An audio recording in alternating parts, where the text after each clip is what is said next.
around the state, just to make sure I get a full understanding of what all of you are dealing with. And one of the things I would ask is just for you to be as candid as possible as you can be. As many of you know, I once was this urban school superintendent, so you can't hurt my feelings. It's important to be able to make sure you communicate, what your experiences are with the federal recovery programs, with the business PPP program, what challenges you're facing in our hospitals and our health clinics. And I want to hear all of it as clearly and plainly as I can. We're facing what is potentially the biggest challenge since the Second World War. It's a massive public health challenge that's turned into a massive economic challenge. We've had a larger recovery package passed than at any time prior in the history of the country. And while I'm really pleased it passed unanimously in the Senate, actually 2 bills passed unanimously in the Senate. As you know, it's hard to even get a post office named unanimously. We got a lot of work to do to implement it well, and you know that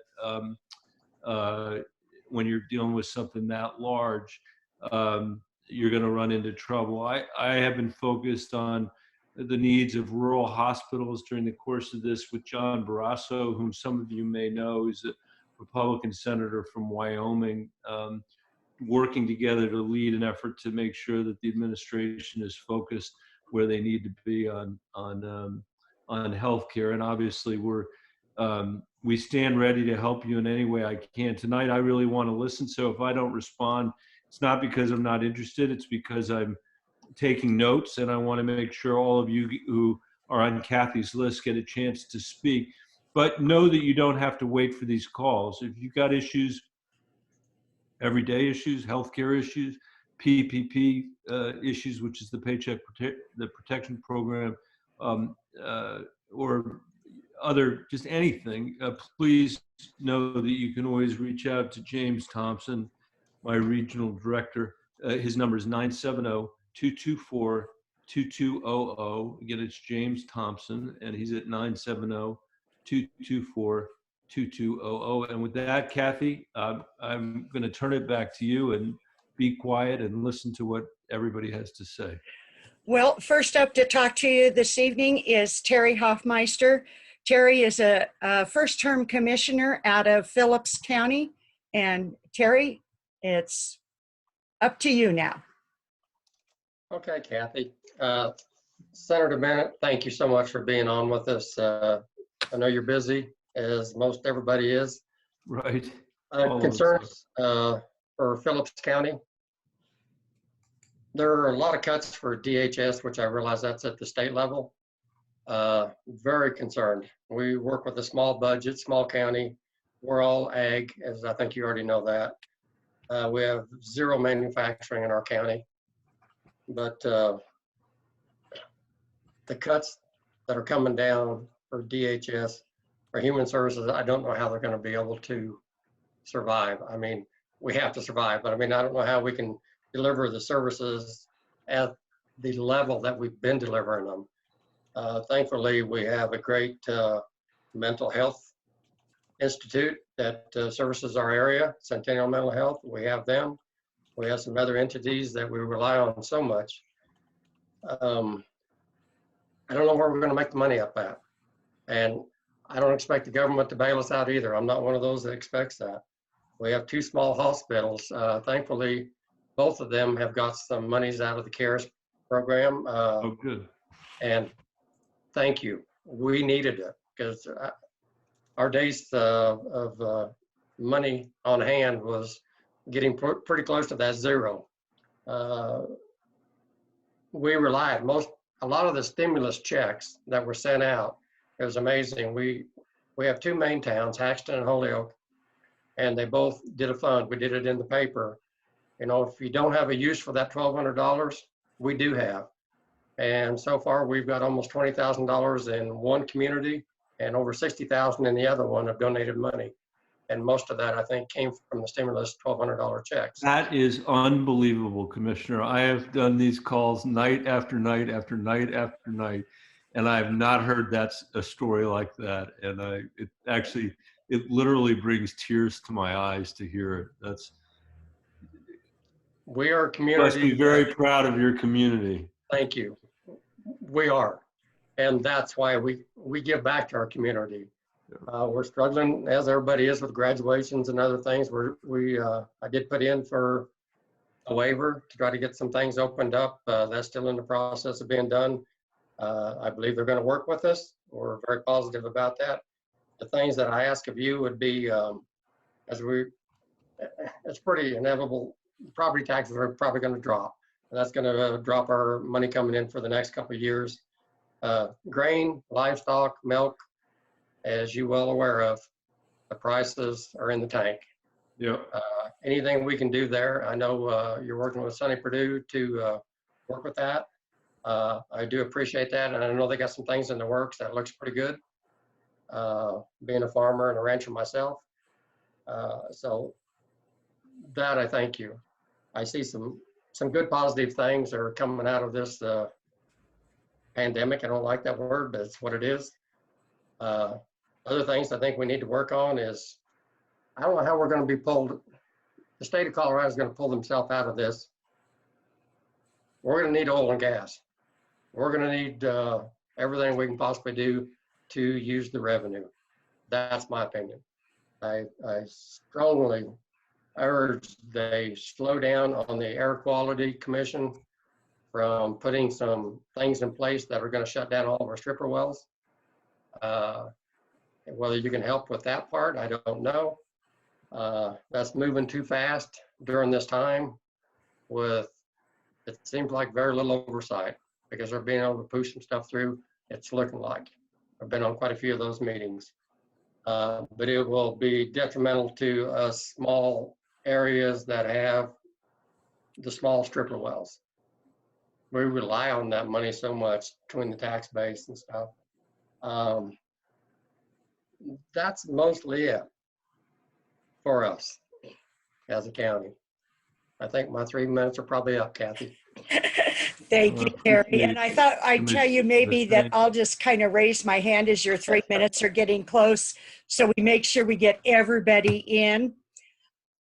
Corey Wall is. Kathy, I was just going to mention to the commissioner that I once was working when I was in the private sector, and I was buying a company that had big distress problems, and their debt wasn't worth anything, and that was when oil was at $11 a barrel. Yeah. And I never thought we'd ever see that again. That was, of course, 1997, I think it was, and here we are again. So yeah. It's amazing. True.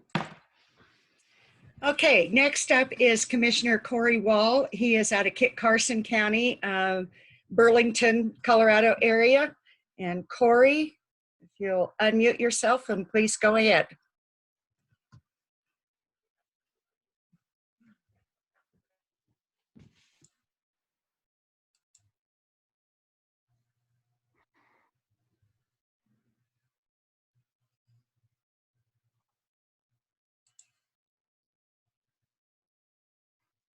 Kathy, can you hear Corey?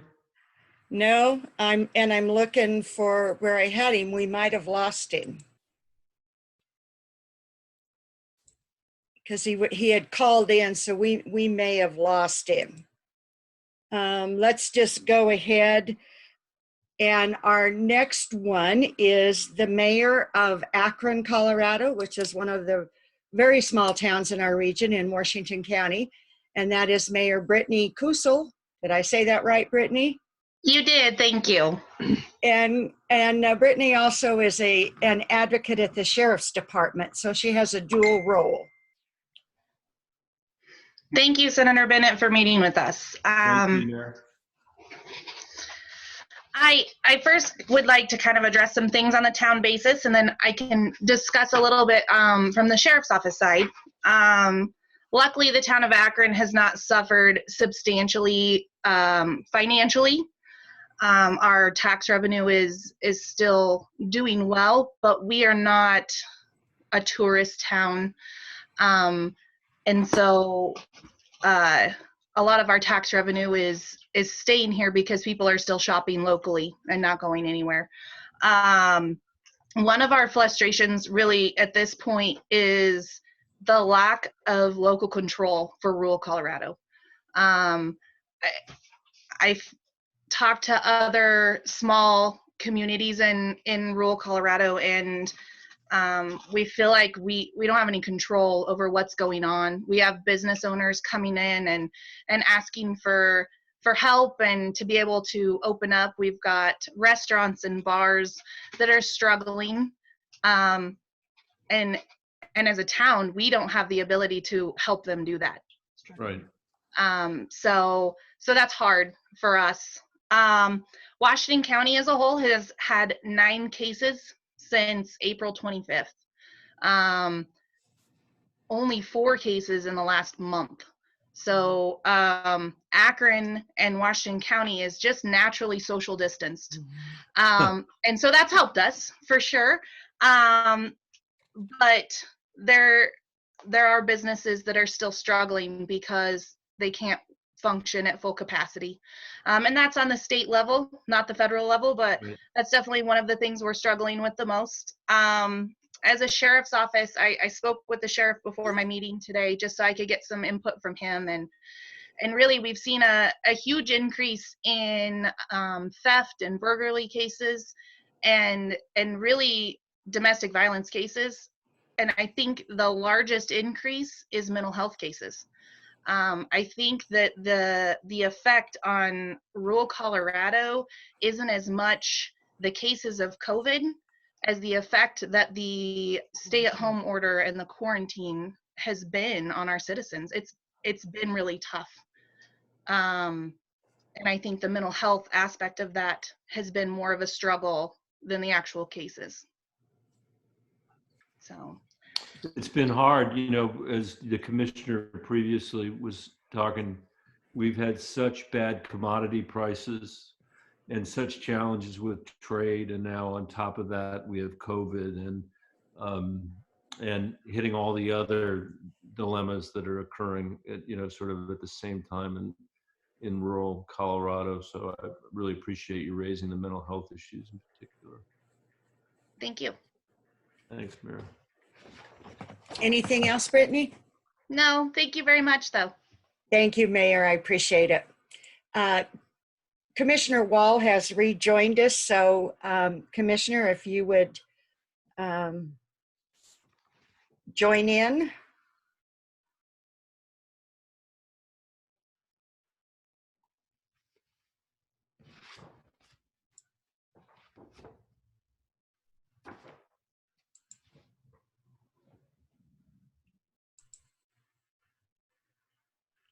Well, he may be having some Cell service. cell service issues because he was just on there a while ago and now he's gone again.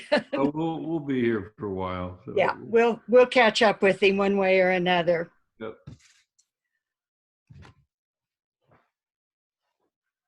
The next person on the agenda today is Jerry Casebolt, and Jerry is the emergency manager at Logan County Office of Emergency Management. And Jerry, if you would like to go ahead.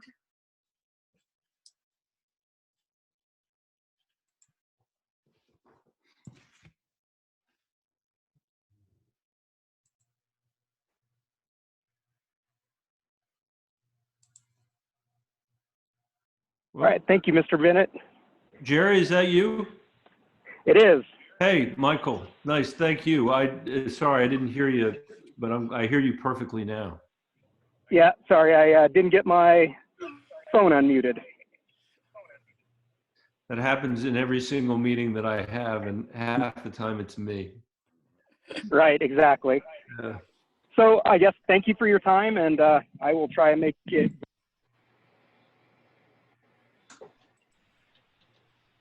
So basically in Logan County, we have experienced a large outbreak. We want to say outbreak in the prison. Yeah. And that hindered our ability to get a waiver. So we got our waiver back today from the state health, and it was denied based upon the numbers from the prison, even though those are inmates and not necessarily, you know, people out in the general public. So that's kind of frustrating. I know it's frustrating for me. It's frustrating for all of our commissioners. I think we're going to work on, you know, remodifying it to hopefully be able to resubmit. So any help you could give us with that, we would greatly appreciate, because our businesses are, you know, hurting bad. Our restaurants are really hurting. We were hoping to get this waiver back to let them open up at 30%, kind of like what Eagle County and Mesa County's waiver got passed through. Yep. Our waiver was, you know, basic, exactly the same as theirs. So any help with that would be greatly appreciated. I know a lot of people, businesses did try to take advantage of some of the, you know, CARES Act and stuff like that. Some have had some luck, some haven't. I know some didn't get in on the first round of money. I do believe they got in on possibly the second round of money, hopefully. I'm trying to think of any other good bullet points for you that you're not going to hear from everybody else. Hey, Jerry, just since I Yes, know sir. I'm not going to everybody else, do you guys have, are you able to test at the prison and inmates and guards, or what does that look like? Yeah, so the prison is doing they're doing a lot of testing. They're testing all the inmates. They've been testing some guards, not all the guards. So that's why our numbers are so high. And that's what's frustrating for, you know, us, our commissioners, is because it's not, we have zero control over the prison. Of course. Is what it comes down to. Yep. Yep. Because it's a state-ran facility, so we couldn't even offer up any help because they get it from the state. Yep. And yet it affected, you know, our ability to get the waiver, and which really hurts, because that hurt our community a lot. And just like Commissioner Hoffmeister said, you know, with the commodity prices, we're large percent ag, also not quite as much as them, but we are, ag is one of our main, it's probably 70%, maybe 80% of our intake. So those are my bullet points. Some of the others already kind of addressed a lot of them. I think you're going to hear a lot of the same from everybody tonight, more than likely. Well, thanks, Jerry. I appreciate it. No, I appreciate you having us on. I hope I represented all of our emergency management people in the, you know, the Northeast region. Well, if not, I'm sure they'll beat me up over it. So thank you for your time tonight. Thank you. Okay, thank you very much, Jerry. We found Corey, and I unmuted you, Corey. Okay, so you can hear me now. All right, so we have Yeah. Commissioner Corey Wall from Hey. Kit Carson County on. Yeah. Hey, Commissioner Michael Bennet. Nice to hear you. Yes, thank you so much for having this call. Yes, you all did find me. We are out here in eastern Colorado, almost to Kansas, and so I guess I don't want to sound redundant, but that's really the biggest issue with us, is we're being blanketed by a governor that is, you know, it's really hard to get out from underneath these orders that really don't. So our county has 3.5 people per square mile.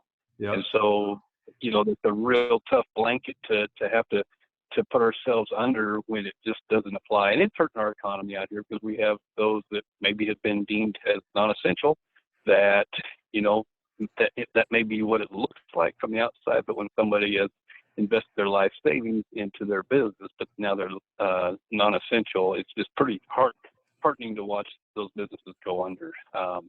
But just so we've been putting in for a waiver, as well as a lot of other counties, and it's a really detailed, really well done from our public health department.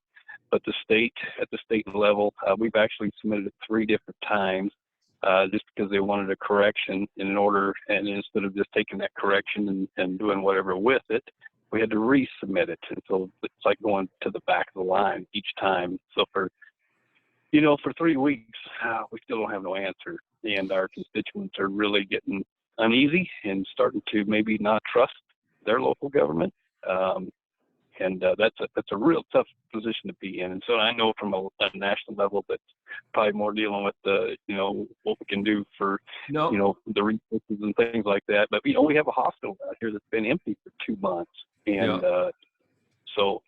Anyways, I sure do appreciate your time, and I'm sure you I'm have, Commissioner, do you have now, are there patients back in the hospital now? Are they doing elective surgeries now, or is that? They are.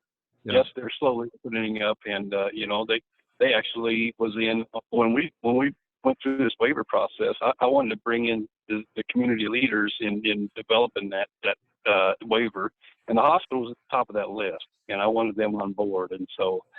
Obviously, you have to have them sign off on it, but I wanted them not just blessing, but I wanted what they thought as far as like numbers and things like that. Yes, sir.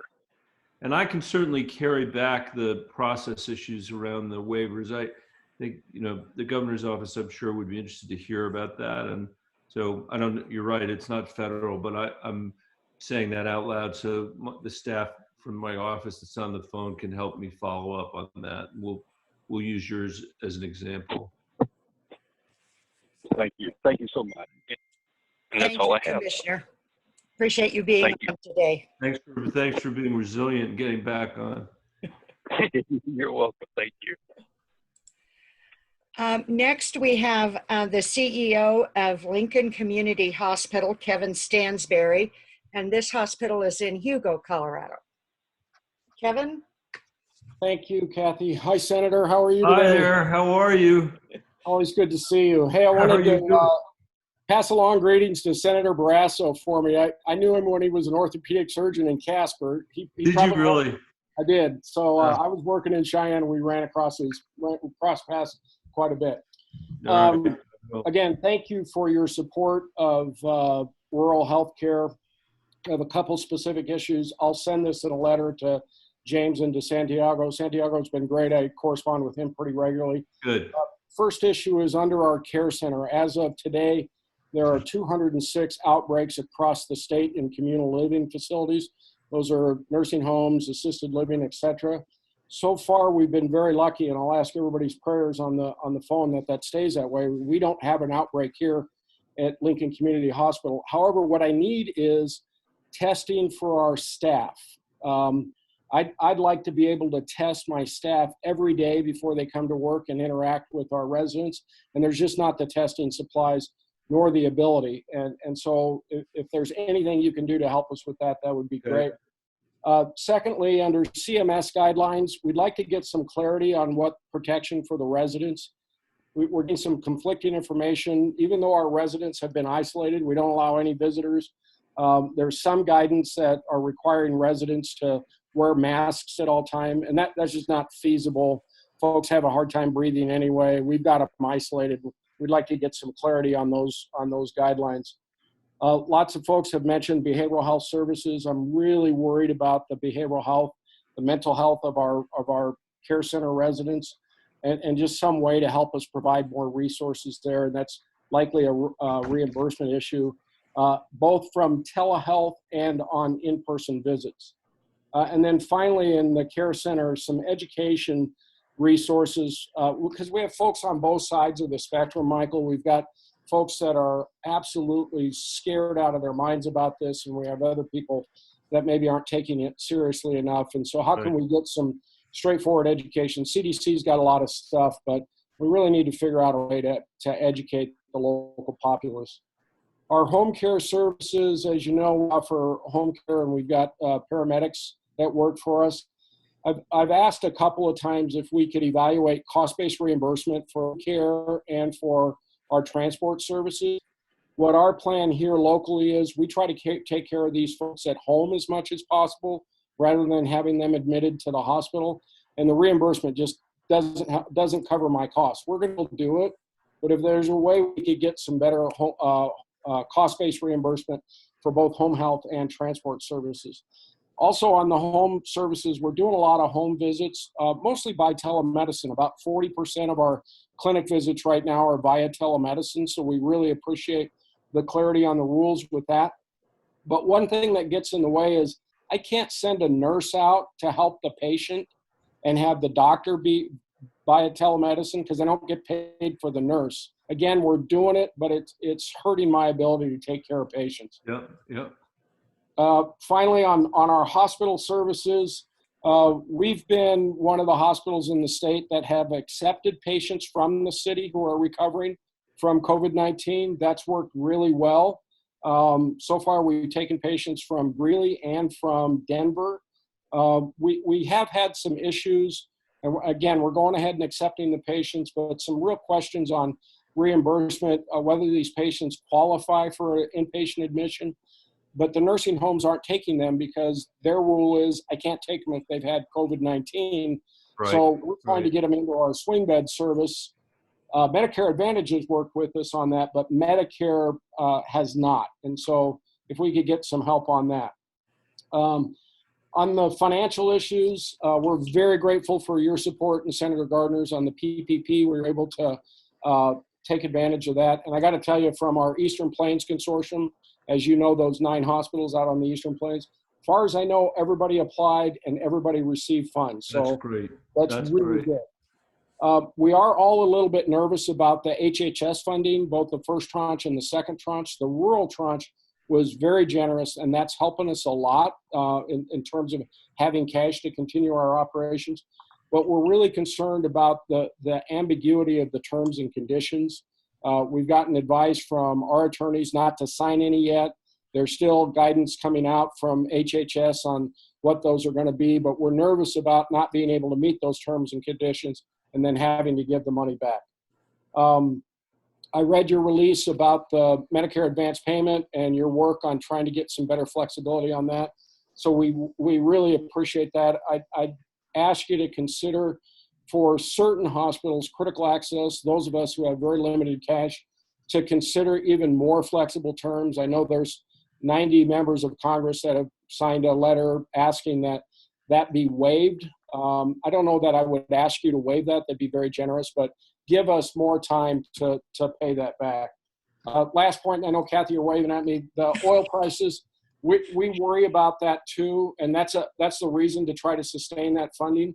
All of property taxes are going to go down, and as you know, Senator, that's how us small critical access hospitals can stay open, is by the local tax support we get. But we're really anticipating that tax support's going to go down, and it's going to be a struggle the next several years. This is not a few-month problem or even a one-year problem. I anticipate it to be several years. So thank you. I've taken more. There's a ton of stuff in there that's going to be really useful. So I hope that we can follow up, and in the sense that there are a lot of hospitals facing the same things that you're facing.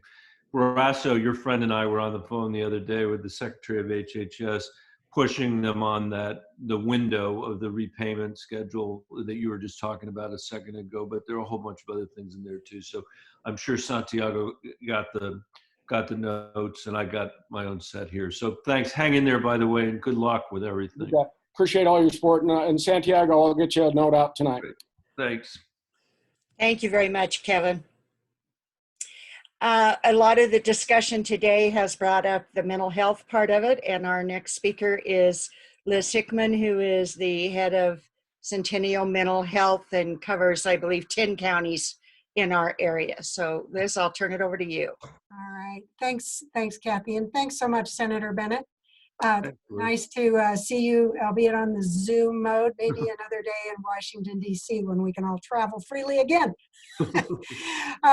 Centennial Mental Health Center, as Kathy said, covers 10 Northeast counties, all of them except Elbert are rural and frontier. And if you happen to be in the eastern side of Elbert County, you'd think that was pretty rural as well.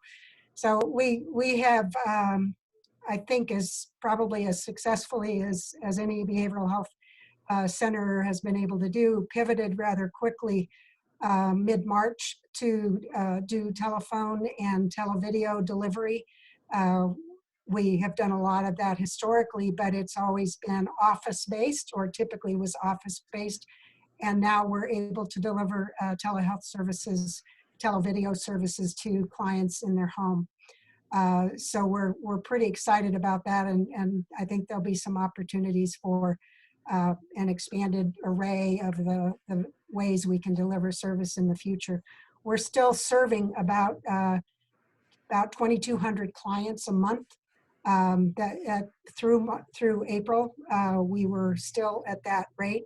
Our total services are down a little bit because some services we don't deliver right now that require close personal contact.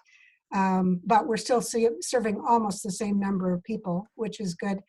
Someone earlier mentioned, I think maybe it was Brittany from Akron, that there seems to be more mental health calls, crisis calls.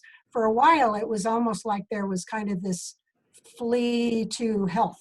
I think everybody was so worried and trying to readjust their lifestyle that maybe some of the other anxieties and issues of the day faded. But we're back up to normal now. Do you think, Liz, it's been interesting talking to mental health professionals around the state. I'm curious about the numbers that you're talking about. It sounds like you're getting pretty good take-up in terms of people accessing care through telehealth. I wonder if you have a sort of feeling about whether people are, by and large, getting used to it and liking it, and versus being in person. Or you mentioned there are some things you can't do over the phone, obviously. Sure, I think, and we've done like psychiatry telehealth delivery for many years, because otherwise our psychiatrists were on the road all the time. And so many of our clients have been used to it to some degree anyway. What's different now is that they're able to do it from their own phone or their iPad or tablet. So that's a little different. Many of them like it a lot, and probably will resist going back if there's ever a time we push them to do that. A few really don't like it and are just going to say, well, I'll just connect with my therapist again when we can talk in the same room, but that's the minority for sure. So I think many people are able to take advantage of it and reach out. We've also done some things to try to make sure that anyone in communities, whether they're our clients or not, can call in and get some support. We've reached out to first responders and our hospital partners to make sure that anyone who might be dealing with some kind of secondhand trauma, vicarious trauma, also know that we're there for them. So we're trying hard. On the appreciation side, we too, as Kevin mentioned, among the hospitals, we were in the first run of the Paycheck Protection Act, which has been a godsend, to be sure, because we've been able to keep all of our staff on, whether they're continuing to work from one of our offices or working from home. They're paid for this 8-week period of time. We appreciate that. Great. That's great. So we have some other things in the hopper. One of the FCC grants for telehealth expansion and those kinds of things. I don't know yet whether we will be awarded anything, but that's going to help us offset the cost of dramatically expanding our telehealth system as well. I think in terms of asks or things that might help offset my worry at night, it's what's going to happen to the state budget this coming fiscal year and beyond, because we are not solely, but the majority of our public funding comes from the state level or matches from federal. And those budget cuts are looking really extreme right now. They're gonna hurt, and potentially really put a crimp in our ability to match what most people expect will be really a surge down the road, a few months down the road within the next year of behavioral health challenges for people, whether on the mental health side or substance use treatment as well. So that's really my greatest concern. So anything you can do to help support the states being able to get some help in some of the costs that they're bearing. Of course, the revenue deficit is on sales tax and all the things that aren't happening or haven't been happening the last month or two. but any help Yeah, from the state budgets I would should be- mention, I should say something quickly about that. One of the commissioners earlier said, we don't expect you to bail us out. And I appreciate that. We're still trying to a degree, because the revenue shortfall that the state and the counties are going to face in Colorado, you've seen the state numbers yesterday, and the county numbers are worse than that. I mean, some are down 70% in terms of revenue. And so we're still hopeful that if there is another COVID package, that it will include more for state and local government, that it will no longer have that crazy 500,000 person threshold, so that counties can get resources directly. It's, as I said to the state legislature the other day, it's not going to be a question of whether you have a good budget or a terrible budget. It's whether you're going to have a terrible budget or a more terrible budget. And I think we're trying to avoid the more terrible situation, because that could really pitch us into a depression. And we start laying off a whole bunch of frontline employees in these communities. It's going to be really hard. It's going to, there's the compounding effect there. When you look at what's going on with the agricultural economy already, which we've already talked about, it's a real challenge. But anyway, we'll keep you posted, but that's what we're trying to do. And Senator Gardner and I have been working together on that. Yeah, thank you so much. Thank you, Liz. We appreciate it. And speaking of agriculture, he needs no introduction, but Don Brown, former Commissioner of Ag, is on the line. Hello, Senator Bennet. Hey, Commissioner, how are you? How's Yuma, Colorado?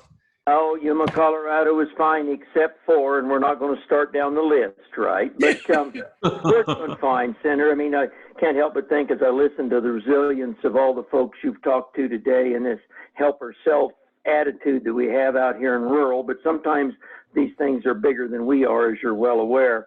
And I've told this many times, but I'm going to repeat it. Rural is ag and ag is rural. And of course, as you're well aware, agriculture is really suffering, and it wasn't good before this hit, but now it's a wreck. And my primary concerns is we have to make sure that we keep I'm going to talk all about ag and not necessarily Northeast, but we certainly have to keep our harvest facilities open in some fashion. Grocery stores don't have food unless we're able to, and I know worker safety is paramount to all of us, but in some fashion we have to figure out how to make that happen. Some of my biggest concerns here, as I listen to the commissioners talk about property tax value, or property taxes go down, Senator, we're definitely going to see property values go down through this. Our bankers have held with the ag folks for the last 3 to 5 years, but they're not going to be able to do so anymore, and consequently, we're going to see property tax values go down. You talk a minute about, and I guess I'll talk about the Corona Food Assistance Program, CFAP, which USDA is going to release those rules shortly. We're expected to file down our Farm Service Agency. Real concerned about those rules, and really appreciate you being on the Senate Ag Committee. So maybe you're in a position, and maybe you already know a little bit how they're going to design them. Concerned that they don't design them much like they did the Market Facilitation Program, the MFP. I think often these things get designed for the I states, and they forget that the rest of us have agriculture. In your state, you have the number 36 and the number 9 county in the nation in ag production out of 3,000. And Yuma County's number 36, Wells number 9. And so I think you certainly have a right to ask some questions. Worried about the Farm Service Agency offices, and this is a very real concern. They're only having 2 people in there. They take phone calls most of all day because that's all they can get done. Right now, we're signing up for EQIP, Conservation Stewardship Program, Conservation Reserve Program, Grasslands. We're getting ready to do our spring planting enrollment with them. Now this CFAP program's coming, and I don't know how they're going to get done without moving some deadlines around, Senator, and so far they have not done that. A lot of them work from home, but they can't call producers from home. That's against the rules. So that makes that very, very difficult. So don't know how we're going to implement all these things unless there's some form of more flexibility offered. Ethanol is 40% of the corn market. That's very closely tied to the oil and gas business, and some of the local ones are starting to open up. But so these are some of the concerns, and I've used 3 minutes and 25 seconds, and No, so and- I'll go from there. But these are some of the real concerns, particularly at the FSA office. Commissioner, I'm going to call you or have maybe John Davidson. That would be Sure. fine. I would be You're glad in to. on the James has rules my cell because I phone actually don't and all have- the contact information, That Senator. would I'd be be glad great. to discuss these offline. They've moved pretty slowly. They move pretty slowly on the rules, and I want to make sure that what they do is consistent with what we need to do for the state and on the FSA offices as well. If there's some flexibility and regulatory relief we can create there so that people can call other people from home or with the deadlines, that might make a lot of sense. So I'm saying all that out loud because I want to make sure the people that are on the call that will follow up hear that. So thanks, Commissioner, for everything you do. Thank you, Senator. I always appreciated working with you. You were a great advocate for the state and for agriculture. I just repeated what you told me to say. Somehow I question That's that. what we all do with Don. We just repeat what Don says and we're good. Thank you. I haven't been waving my hand as often as I should have. We're down to 5 speakers left in 15 minutes, so we're.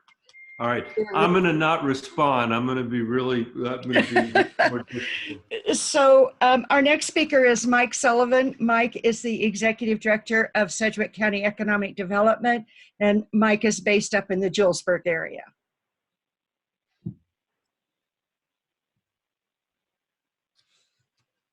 Hey, Mike, you might be on mute.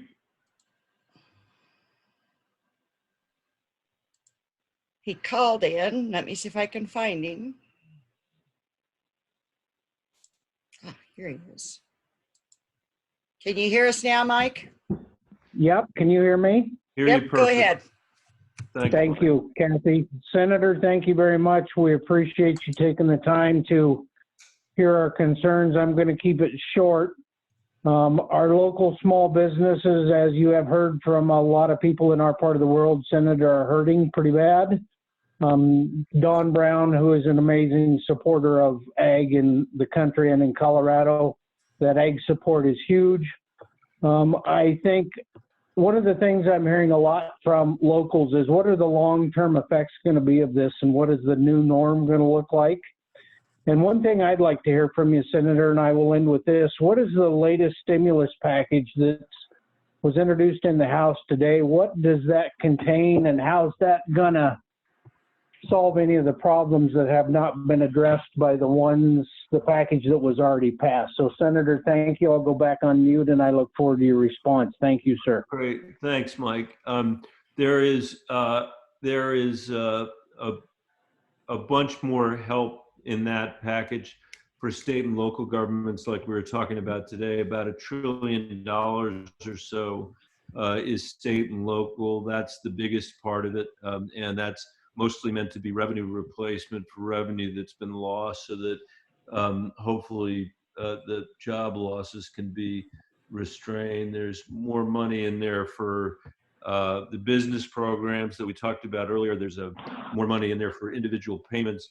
And I'm not surprised that the package was as large as it was, because I think the House probably correctly believes that they're going to be in a negotiation with Mitch McConnell, who's going to have to pass it through the Senate, and we're going to have a negotiation that's sort of a 3-part negotiation between the House, the Senate, and the administration. One of the things that's in there that I've actually supported, well, a couple things. One is an increase to the SNAP program, in part because I was told that creating more certainty for our farmers and ranchers at this moment by doing that with trying to lift those markets a little bit would be helpful. That was included in the House bill. I've been working with another senator named Kirsten Gillibrand on a bill that would create a health force of people across the country to be able to do the testing and the contact tracing and and ultimately the vaccinations that are going to be required. If you talk to any public health official in Colorado, they'll tell you that they were way underfunded before COVID hit, and they don't have the infrastructure in place to be able to do that kind of contact tracing. Why is that important? It's important because as we reopen, I want us to reopen in a way that where we're secure in our reopening, where we don't get into a really vicious cycle of opening and closing, opening and closing, opening and closing. That would be terrible for everybody. I can't think of anybody who would be worse for than our agricultural producers, but it's going to be terrible for everyone. And we're only going to be able to do that successfully if we've got the infrastructure in place to do that. The bill that I have isn't exactly the same as the one in the House, but it's similar. The final point that I'll make, and I'll stop, is I've been working with a Republican senator from Indiana, his last name is Young, on a reform of the PPP program. There's so many small businesses and rural businesses in Colorado who haven't been able to use the money because they're still closed, because they're still subject to these orders. And so what I've said is people shouldn't be forced to use the money when they can't use it. They should be able to use it when they can use it to restart their business, rehire their employees. And we got to do it in ways that acknowledge things like, you know, the fact that people may not have as many tables in their restaurants as they did before we went into this crisis. So those are some of the things that are in there, and we'll keep you posted on as the negotiation goes forward in the Senate. Thanks for the Thank question. you. Okay, our next person on the roundtable is Sammy Lee, and Sammy is the Executive Director of Yuma County Chamber, or not Yuma County, sorry, because there's a Ray Chamber, of Yuma Chamber of Commerce. Go ahead, Sammy. Kathy. I want to say thank you, Senator Bennet, for taking the time to hear us out. I think that Eastern Colorado, as many of the other people on the call have said, has been blanketed in with the rest of Colorado. A lot of what you just said is exactly what I was going to bring up.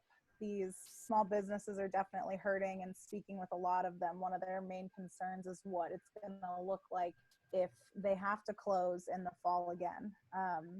Definitely they are the heartbeat of our communities, and without them, our economic success and thriving is just, it hurts.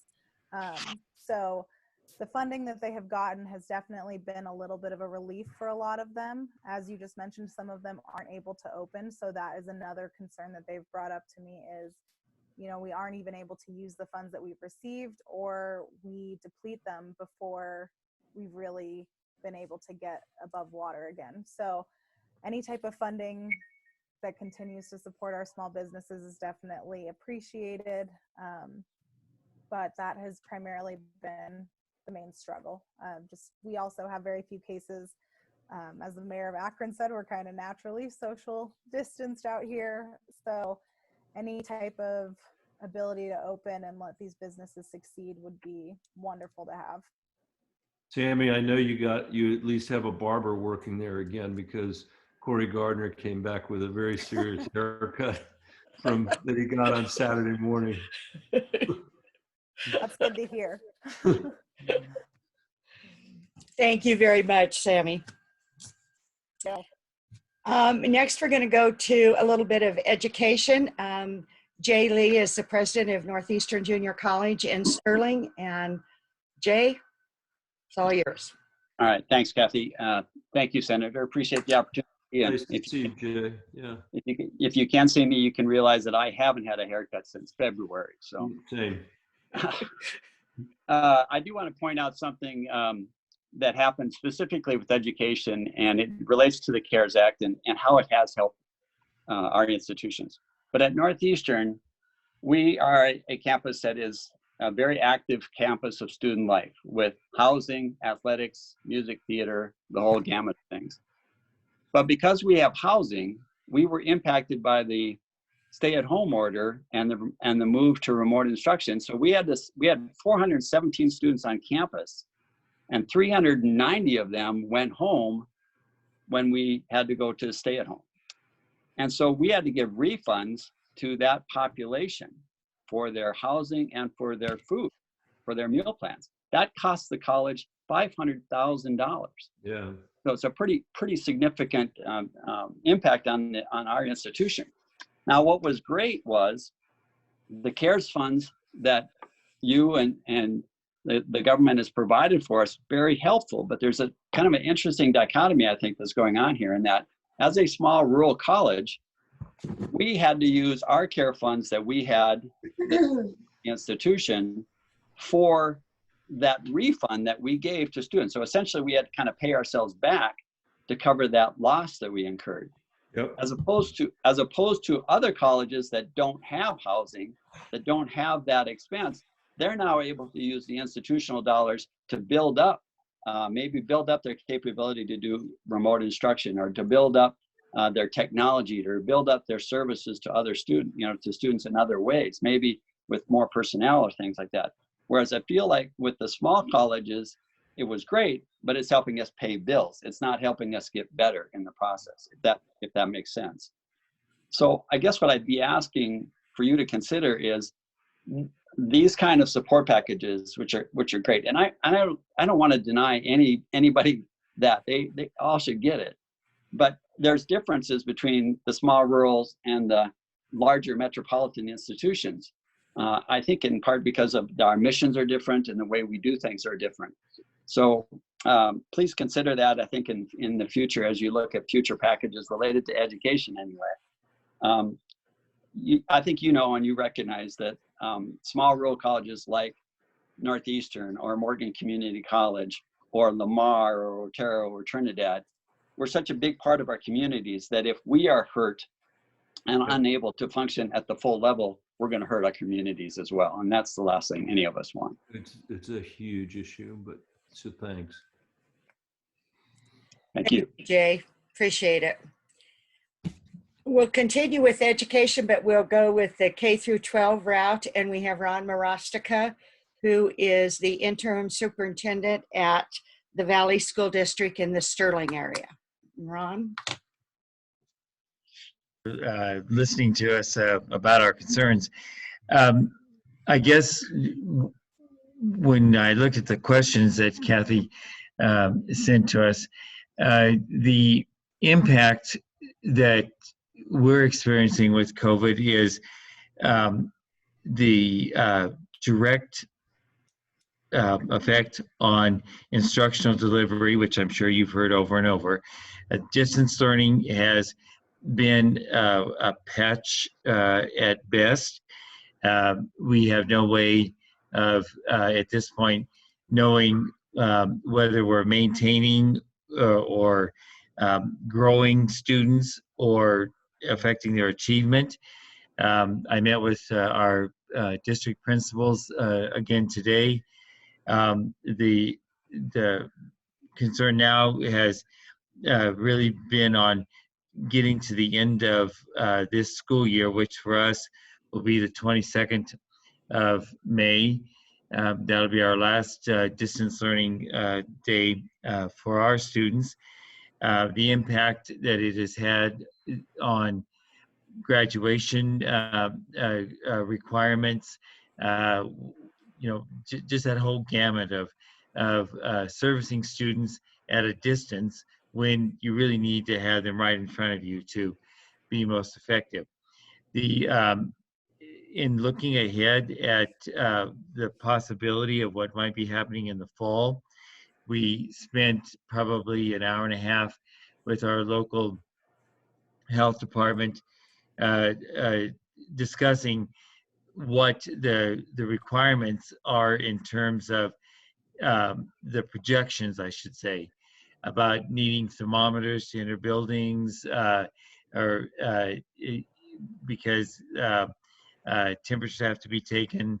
How do we do that with buildings of 455 or better students? How would that look? What would transportation look like in terms of getting on buses? Do bus drivers have to take temperatures of kids getting on buses? How many, again, with that adequate spacing requirement? So I guess what it all boils down to is, as the impact that you might have on the future plans that might impact what we do with students. please consider that we are focused on students and that we have to do what's best for them, and regardless of what impact it may have on us as adults, we'll get through it.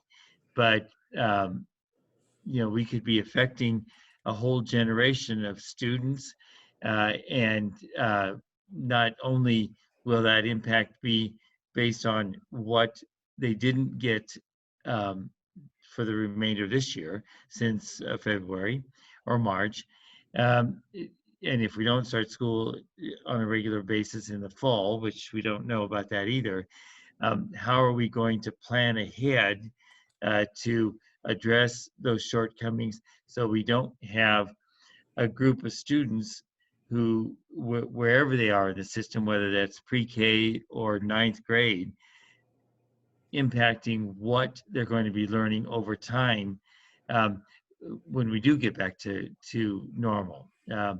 We will have to spend time filling in gaps, skills gaps, and so on.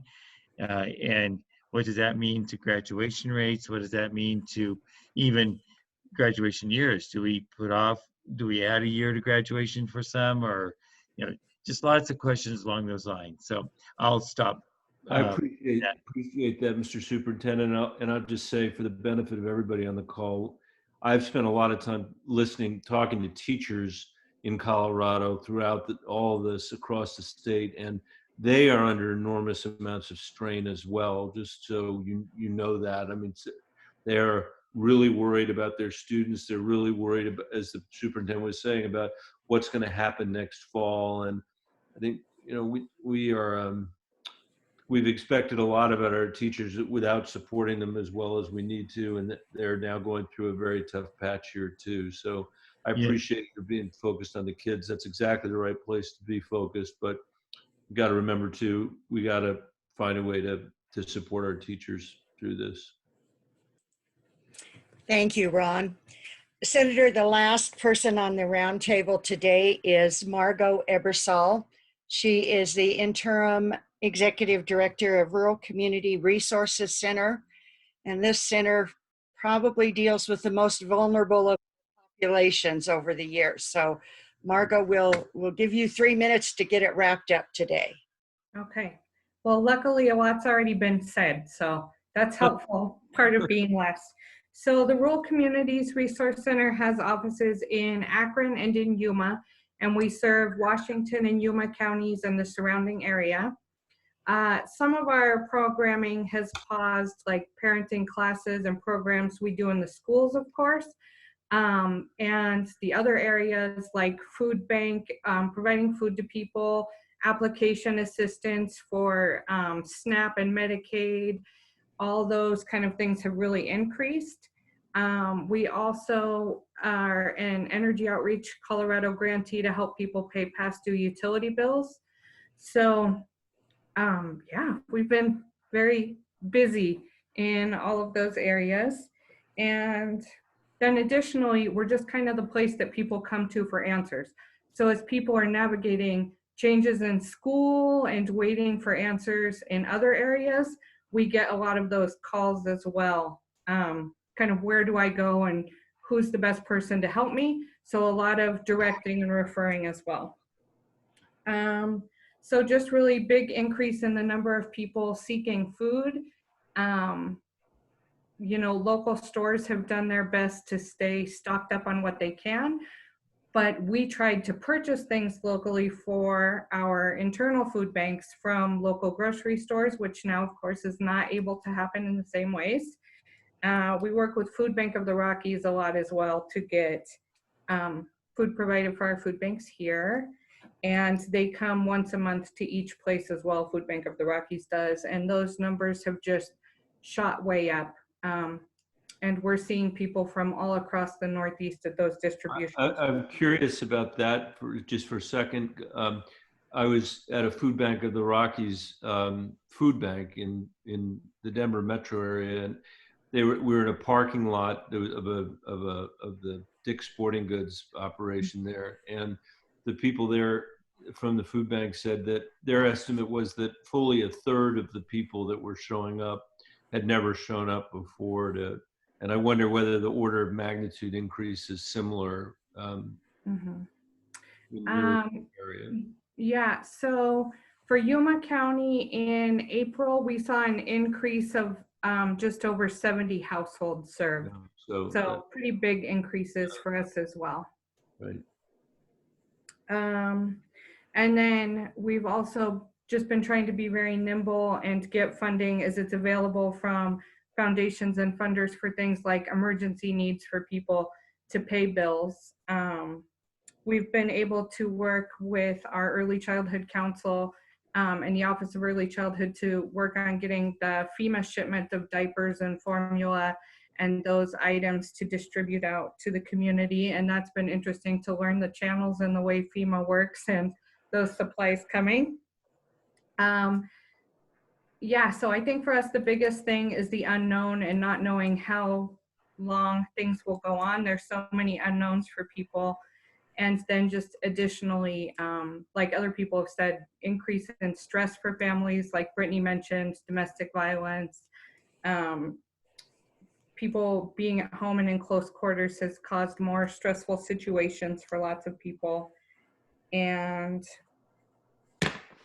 that about does it. That's as quick as I can be to quickly tell our little story. You did a great job, Margo. I appreciate that. Thank you, Senator, for staying a little bit over time. I'd like to thank all of the panelists for helping us out, get this put together as a listening session for the Senator. And I'll turn it over to the Senator for any last words. Kathy, I cannot thank you enough, and I can't tell you how much I look forward to seeing you in person again. And I just want to thank all of you for the leadership that you're demonstrating. It's we are resilient. You are resilient. I have absolutely no doubt that we're going to get through this and get past the pandemic and back to an economy that's actually a strong one again, that supports all Americans and Coloradans. I think Colorado could lead all 50 states in the recovery here. And if we do that, it's because of the work of people like you, yourselves, and people all across the state. I hope this is an opportunity for all of us to come together and put first things first, figure out we're not always going to agree with each other about everything, but we do know the hard work ahead of us right now and can link arms and get that done. So whatever it is my office can do and I can do to help support you in doing that work, Kathy knows how to get a hold of us. James Thompson and I stand ready to be helpful. You are the front lines and we're just here to support you. So it is I who am grateful to you. It's been a great privilege to be on this call.